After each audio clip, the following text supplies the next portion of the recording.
¿Qué vamos a aprender en este taller de proclamadores? Vamos a aprender un poco algunos conceptos generales de lo que es un proclamador de la palabra. Vamos a conocer un poco los libros sagrados, lo que debemos hacer antes de la proclamación, el vestido que debemos usar, las miradas, la respiración que debemos tener, unas consideraciones sobre las lecturas, algo técnico en la proclamación, algunas generalidades, algunas dificultades comunes, algunas recomendaciones e indicaciones de parte de la diócesis y de la parroquia para todos nosotros. Entonces, partamos de un principio. ¿Qué es un proclamador de la palabra?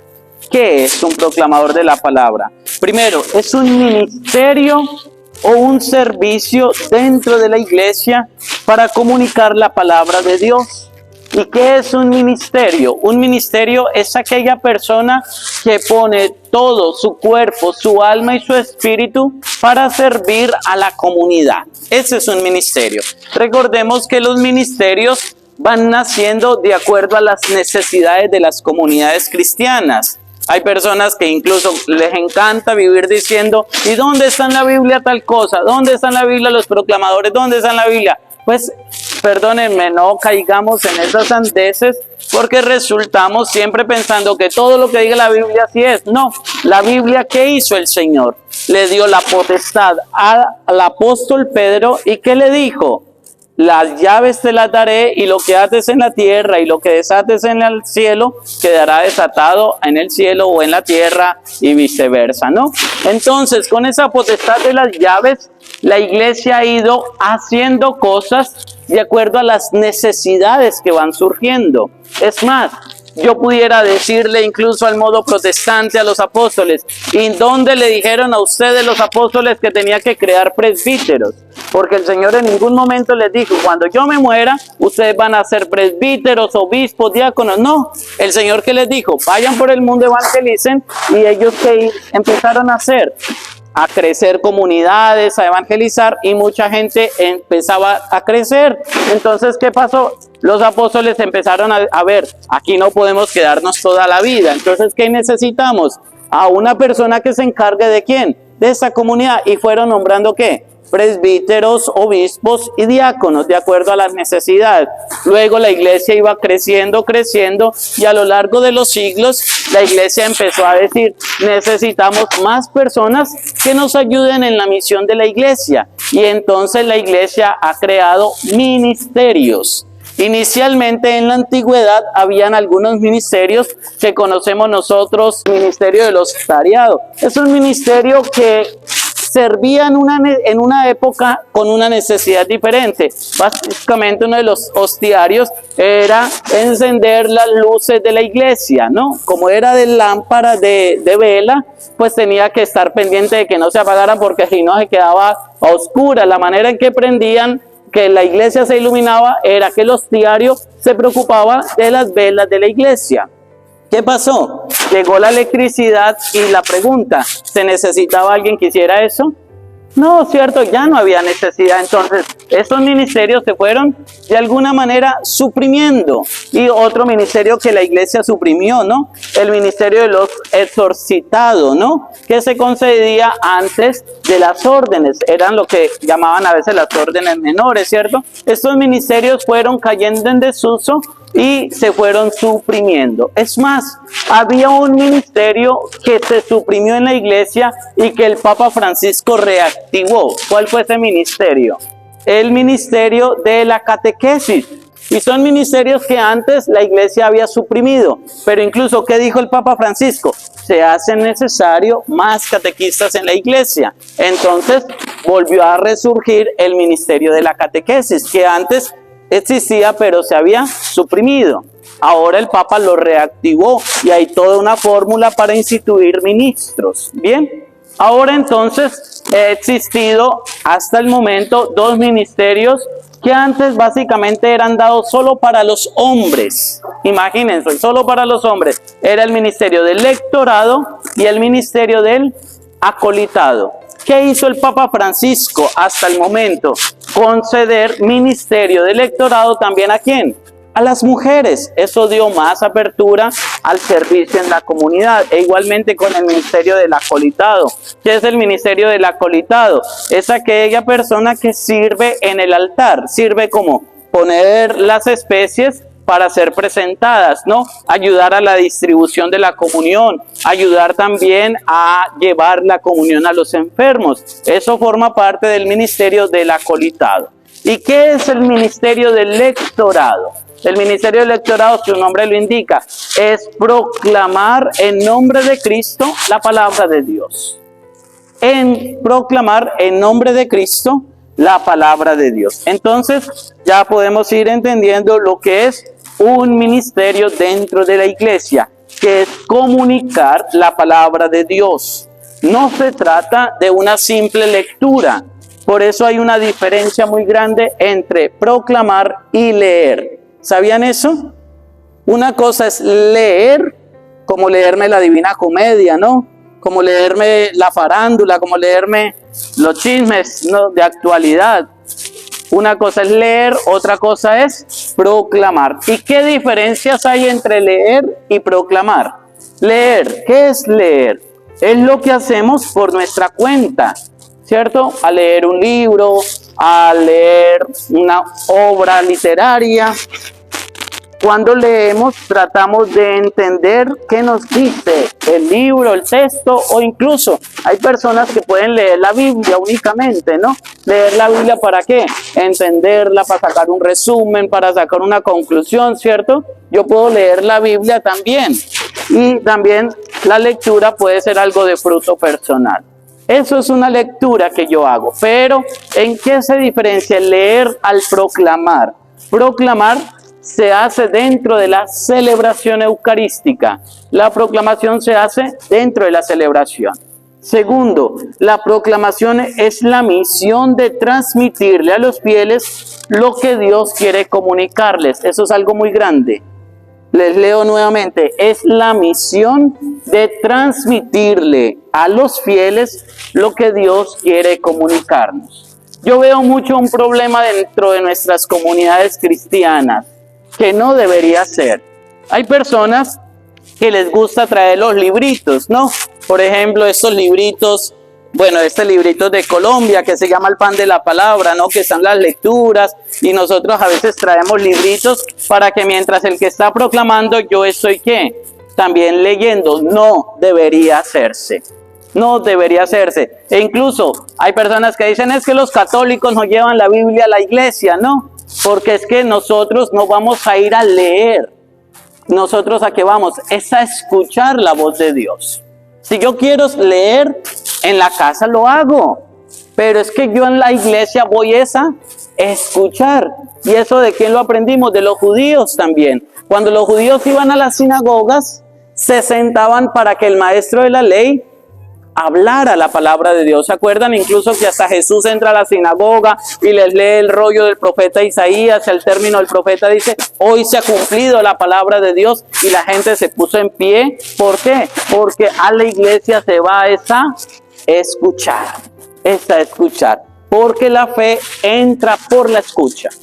Cuando yo escucho atentamente la palabra de Dios, mi fe empieza a vibrar por dentro. Porque Dios que está comunicando algo, y eso lo hace un lector.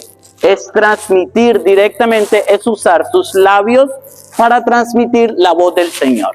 Es usar todo su cuerpo para transmitir lo que Dios quiere decir. Entonces, eso ya es claro. ¿Qué es leer? Diferencia entre leer y proclamar. Leer, yo puedo leer para comprender algo, para saber qué me dice, para hacer un resumen. Pero la proclamación es hablar en nombre de Dios. El concilio, ya les había dicho que el Concilio Vaticano II pues dio mayor participación al laicado en la liturgia, ¿no? Y dentro de ese laicado da los ministerios del lectorado y el acolitado, ¿no? Usualmente estos ministerios antes del Vaticano II se daban solo a quienes iban en orden al sacerdocio, ¿no? Y así se ha tenido, pero hoy no se necesita. Los ministerios de lectorado y acolitado son ministerios laicales. Son ministerios laicales. Los puede dar el obispo, o el obispo puede delegar a un sacerdote para que se los dé a alguien. Eso es un ministerio. Es alguien que lo da en nombre de la iglesia para servirlo. Vamos a conocer un poco los leccionarios. Los leccionarios. En la iglesia hay 3 leccionarios. ¿Qué leccionarios? El conjunto de los libros que se usa para proclamar la palabra de Dios dentro de la celebración eucarística, ¿no? ¿Qué son estos leccionarios? Contienen los textos de la Escritura para ser proclamados en la misa. ¿Por qué son 3 leccionarios? Vamos a ver. Dice leccionario 1, 2 y 3. ¿Se alcanzan a verlos? El leccionario 1 es ciclo A, 2 B, 3 ciclo C. Entonces, atentos.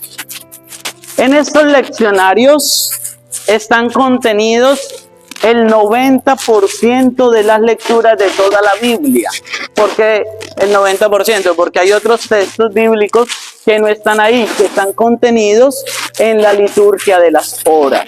Esa oración que nosotros que se reza de laudes, vísperas completas, oficio de lectura, ahí está otro 10%, ¿no? Por eso hay personas que dicen es que en los 3 años uno se lee toda la palabra de Dios.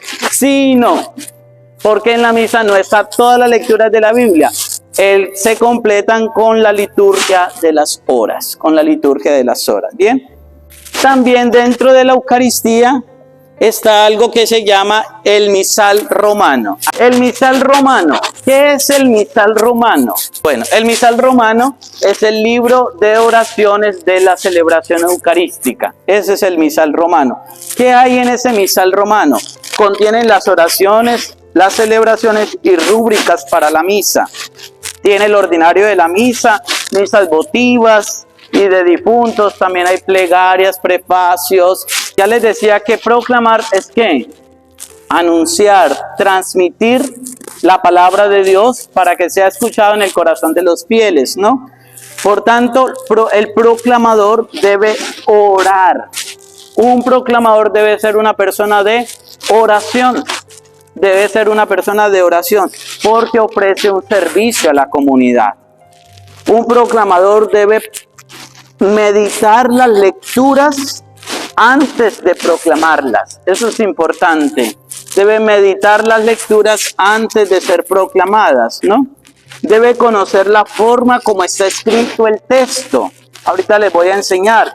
En el texto hay títulos, hay negritas, hay intertítulos. Hay letras en rojo, hay letras que no se deben leer. Y a veces las leemos, pero para eso está este curso, ¿no? Para que las aprendamos. ¿Qué es lo que se debe leer, proclamar en la celebración y qué es lo que se debe omitir y por qué eso se debe omitir, ¿no? Debemos familiarizarnos con el texto, los personajes, las escenas. Debemos ensayar la proclamación, si es el caso en el espejo, ¿no? Frente al vestido, ¿cómo debemos vestirnos para proclamar la lectura, ¿no? Ahorita en invierno es fenomenal porque bien abrigaditos y todo, ¿no? Pero en verano a veces es terrible, ¿no? Es terrible, pero espero que ya no vuelva a pasar, ¿no? El vestido debe ser apropiado pero modesto. Apropiado pero modesto. Y cuando me refiero a modesto es que sea de una persona digna que va a pasar a hablar en nombre de Dios, ¿no?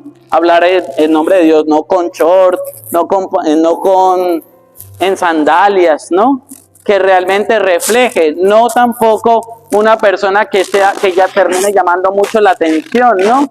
Que termine llamando mucho la atención porque va a hablar en nombre de Dios. La dignidad, debe saber que el vestido debe ir de acuerdo con la dignidad de su ministerio. Debe ser decoroso. Que no sea una ropa muy ajustada al cuerpo, ¿no? Tampoco, ¿no? Eso termina llamando mucho la atención.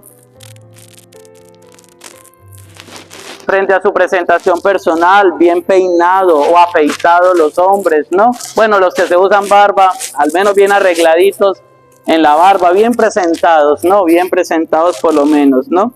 No minifaldas, no escotes, no ropas transparentes, no, nada de esas cosas, ¿no? Cuando se proclama la palabra de Dios, no subir aparatos electrónicos que distraigan a los fieles que escuchan la palabra de Dios. La mirada. La proclamación de la palabra debe tener una mirada frente al texto y a la asamblea. Porque recuerde que usted está hablando en nombre de ¿quién? De Dios, y tiene que transmitirle a los demás lo que usted está proclamando. Pero si usted lee así, mirar a la asamblea, convicción y participación, no hacer gestos al equivocarse. Yo creo que usted ya se me aburrieron ahí, ¿no? Claro, porque es que la mirada atrae. Si yo miro, estoy atrayendo y le estoy diciendo, mire, lo que estoy diciendo es palabra de Dios. Es palabra de Dios, ¿no? Entonces debemos cuidar en esa mirada, una mirada que lea entre el texto y la comunidad, que diga, mire, esto que estoy aquí proclamando es para ti. Eso es lo que hay que transmitirle. Esto que transmito es para ti. Es para ti. Cuidar de los puntos, cuidar de las pausas, ¿no? No tenemos afán para proclamar la palabra de Dios. No estamos a la ligera, ¿no? Hay que ir tranquilos.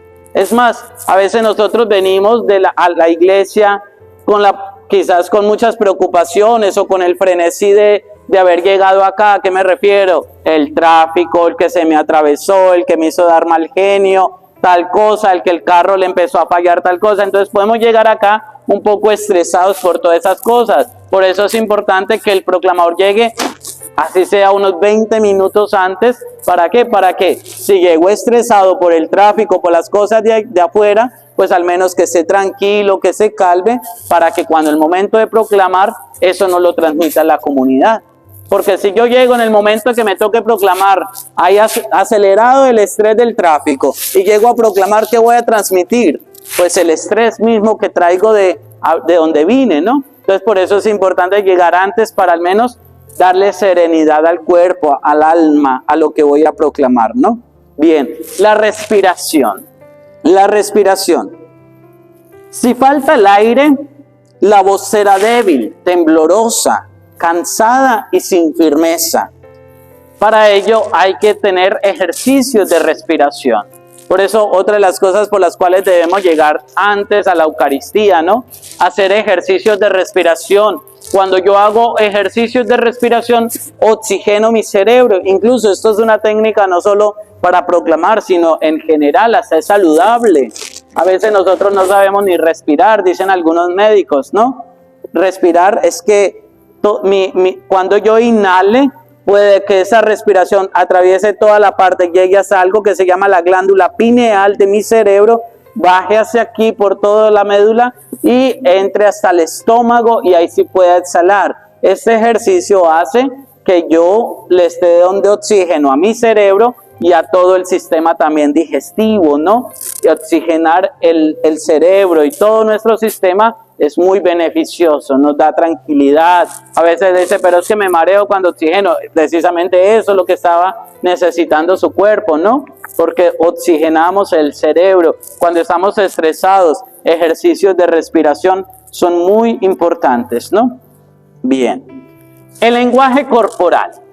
El lenguaje corporal. Hay personas que una persona una vez proclamó así la palabra de Dios, ¿no? Lectura del profeta Isaías, brazos cruzados. ¿Es una buena postura? ¿Qué estoy reflejando? Como que no estoy preparado, no sé qué es lo que voy a leer, no me interesa, como que me mandaron y me tocó, ¿cierto? Los brazos cruzados y evocan mucho la defensiva de una persona, no hay apertura, ¿no? Los dedos, no golpear el ambón, ¿no? O mientras yo voy proclamando como que esto no, esto tampoco, ¿no? Los dedos, estar atentos, ¿no? Las manos, cuando yo estoy proclamando, no manos en los bolsillos, ni en la espalda, ni que me rascó por acá mientras estoy proclamando, ¿no? Nada de esas cosas. ¿Cómo deben ir las manos, no? Por lo menos en un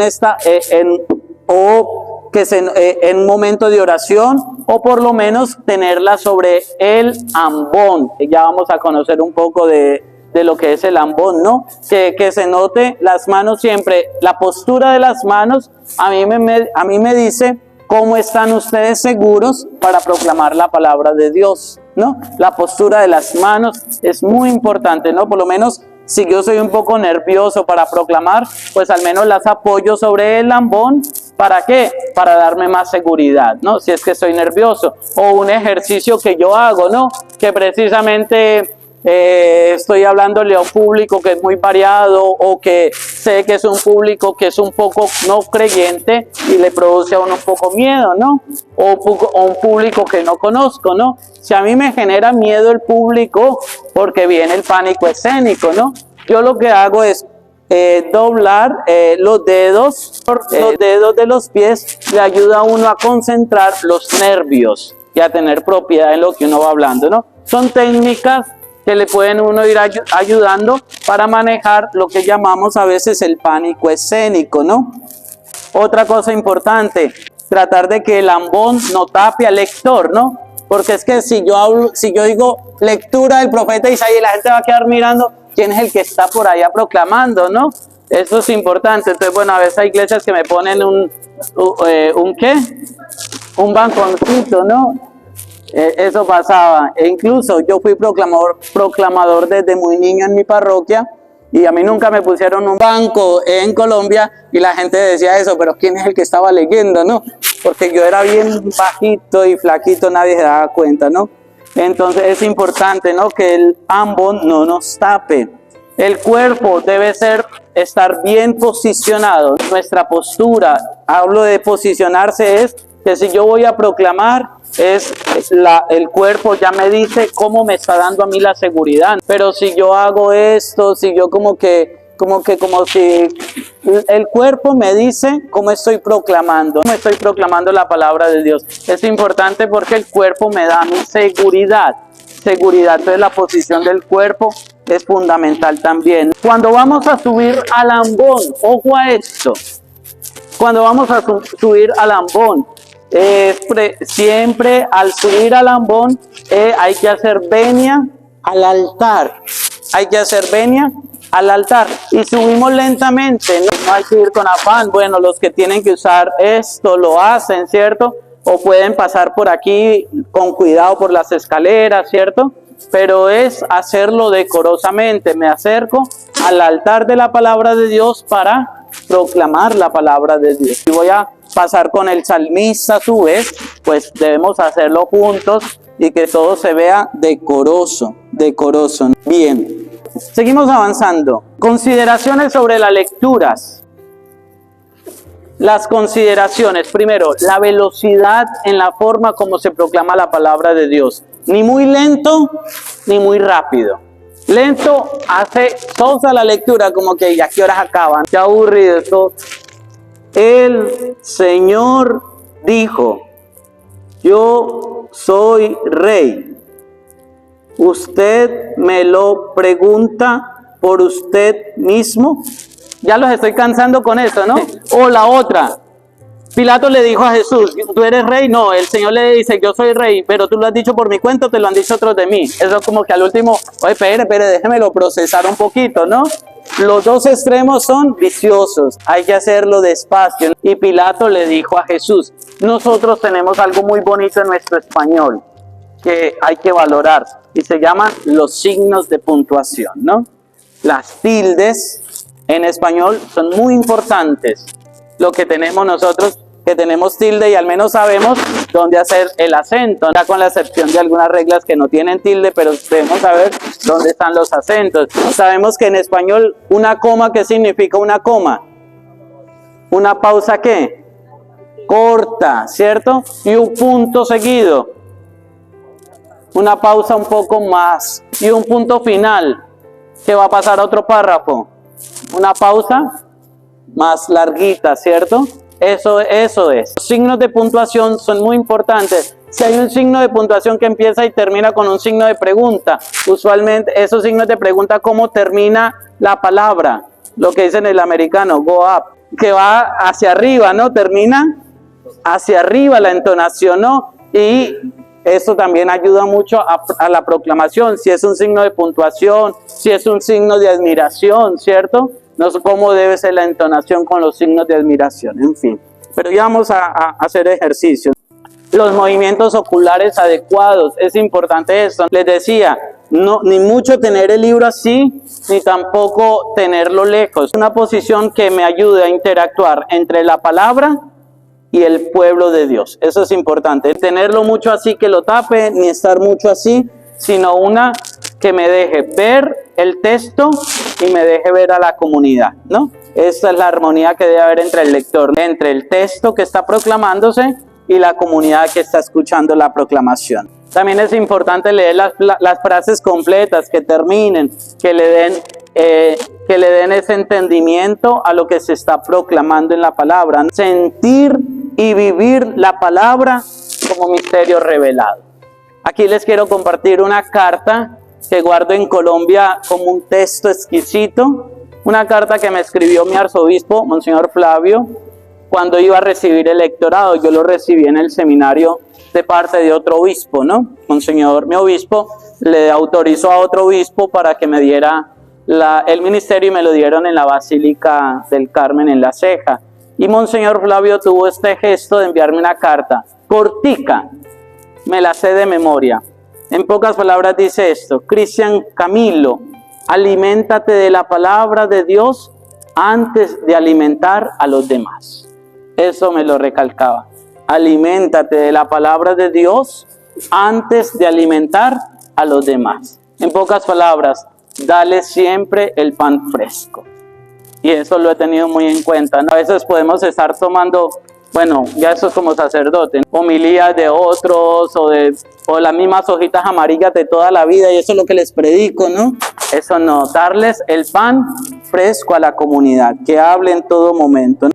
Bien, lo técnico, ¿qué es lo que más nos atormenta a veces a los proclamadores? El micrófono, ¿cierto? El micrófono.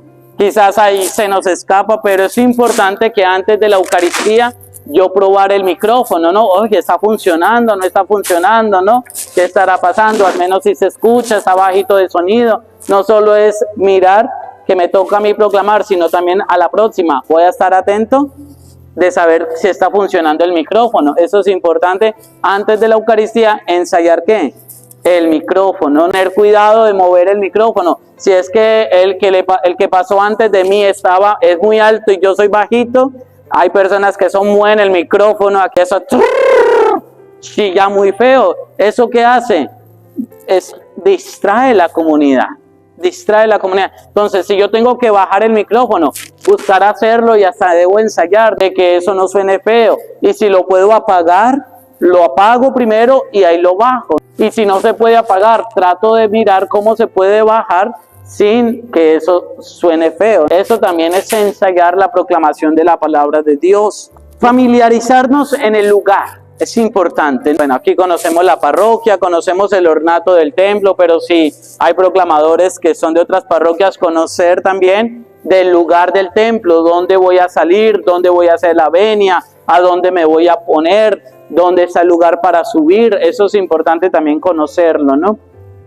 Revisar el funcionamiento del micrófono, conexión, cables, baterías, lo que ya les compartían. Modular bien para evitar los sonidos, esos ceseos, distorsión de las heces. También hay micrófonos que uno no puede hablar, pero ¿por qué? Porque las heces suenan como que muy fuertes. Entonces, si eso suena muy fuerte, hay personas que tienen muy fuertes esas heces, saber manejar también esas terminaciones de las heces, que eso termina siendo un silbido dentro de la proclamación que incomoda a la comunidad.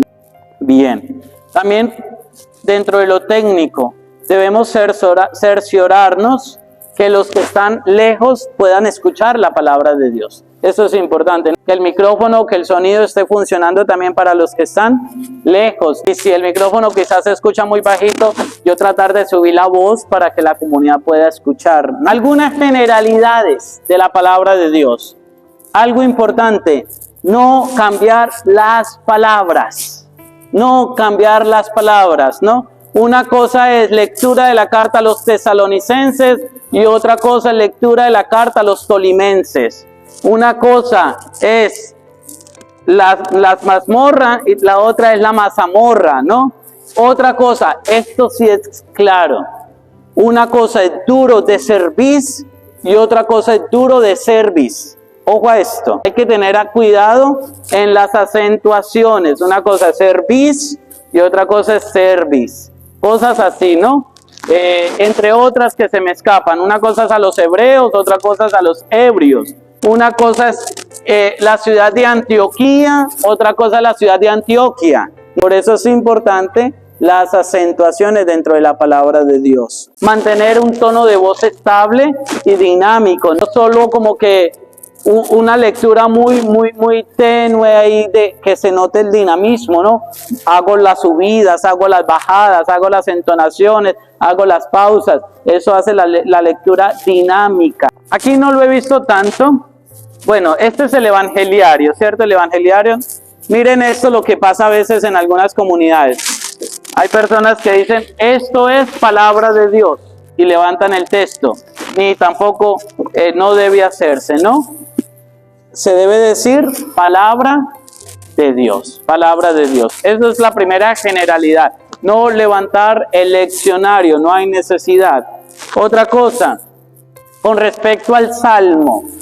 El salmo, nosotros a veces estamos soliendo decir, al salmo nos unimos respondiendo. No, esos son rúbricas. Cuando vamos a proclamar el salmo, yo debo ir directamente al estribillo. Cantaré eternamente las promesas del Señor. Y la gente debe responder, porque el salmo es una unión que viene directa con la lectura. Como podemos decir, hemos escuchado, miren eso tan hermoso dentro de la teología de la liturgia.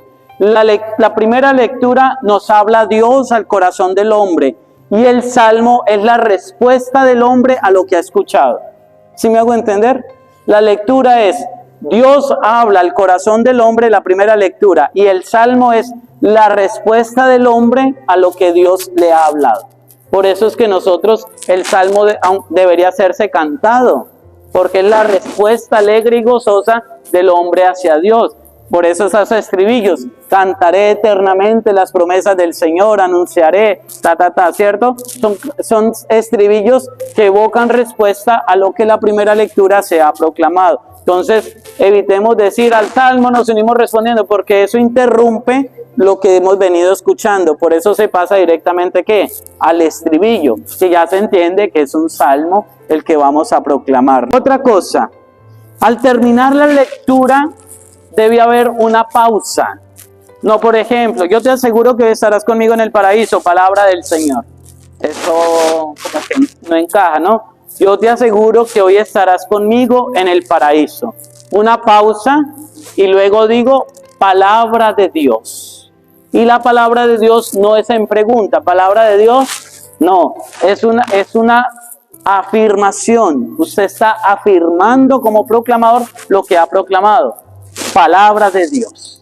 Y la gente responde, te alabamos, Señor. Pero debe haber una pausa. Una pausa. Es importante. No, pues usted la puede contar 1, 2, 3 en su mente, ¿cierto? Pero debe ser una pausa que diga, que demuestre a la comunidad, ya terminó, ahora usted va a afirmar lo que usted ha proclamado. Eso es. Tampoco debe decirse, esto es palabra de Dios. No, esas palabras sobran, ¿no? Es solamente como aparece en la rúbrica, palabra de Dios. Y el aleluya que se proclama debe hacerse con júbilo, con alegría. Aquí hay algo que pasa especialmente en Cuaresma, me he dado cuenta aquí en la parroquia, y que ojalá no pase. En Cuaresma se omite el aleluya. Los músicos cantan, por ejemplo, tu palabra me da vida, ¿cierto? Eso que lo sabemos. Terminan los músicos y empieza el lector. El Señor dice, Dios está conmigo, y vuelve y los músicos, tu palabra no debería hacerse. ¿Por qué? Porque el estribillo, eso se llama el estribillo interleccional, o se hace cantado o se hace proclamado. Y eso debería ser. Entonces, igualmente pasa con el aleluya. Aleluya, los músicos cantan aleluya. Debe ponerse el salmista o el que hace la segunda lectura de acuerdo con los músicos. Ustedes van a hacer un estribillo interleccional cantado. Entonces, si ellos lo van a hacer, yo ya apenas empiece el aleluya, me retiro. ¿Saben qué es el estribillo interleccional? Ya se los voy a mostrar en los leccionarios que tienen ahí. Bien, vamos a tomar en cuenta algunas dificultades comunes. Aquí viene la respuesta de Marta. No se dice primera lectura. No se dice segunda lectura. no se dice al salmo respondemos. Las lecturas se dice del libro o lectura del libro, ¿cierto?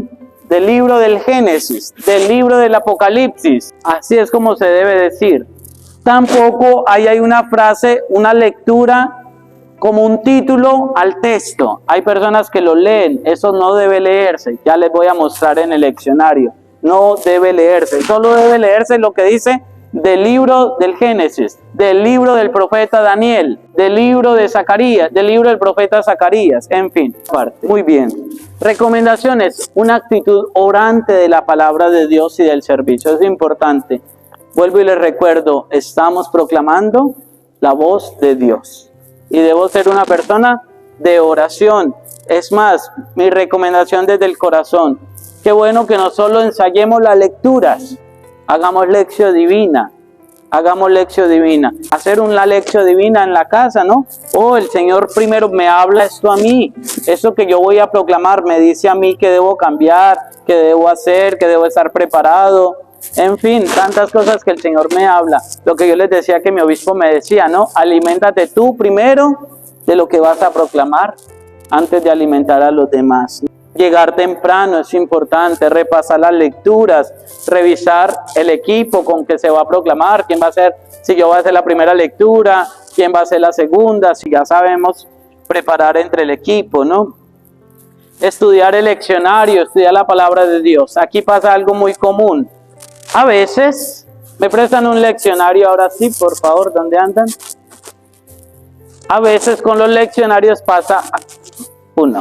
A veces con el leccionario pasa algo interesante. Estamos acostumbrados que, ya sé que esta cinta roja, aquí 33 del tiempo ordinario, ¿no? Y podemos decir, oh, mañana ¿qué tiempo es? Mañana es la fiesta de Jesucristo, no, pongámosla con 33. Digámoslo así, es 33 del tiempo ordinario. Ok, yo sé que es 33, pero quizás alguien, o puedo ser yo mismo, que me dio por mirar una lectura de antes y se la dejé en 32. Y usted no leyó bien los números romanos y creyó que era el de esa fecha. Y de paso, como no proclamó, ni siquiera sabía si la primera lectura que le tocaba a usted era los Reyes, de Daniel, de Apocalipsis. Entonces lo primero que usted le da por leer y realmente dice, ay, pero esa no era. Después todo el mundo empieza a mirar y a hacerle como caras,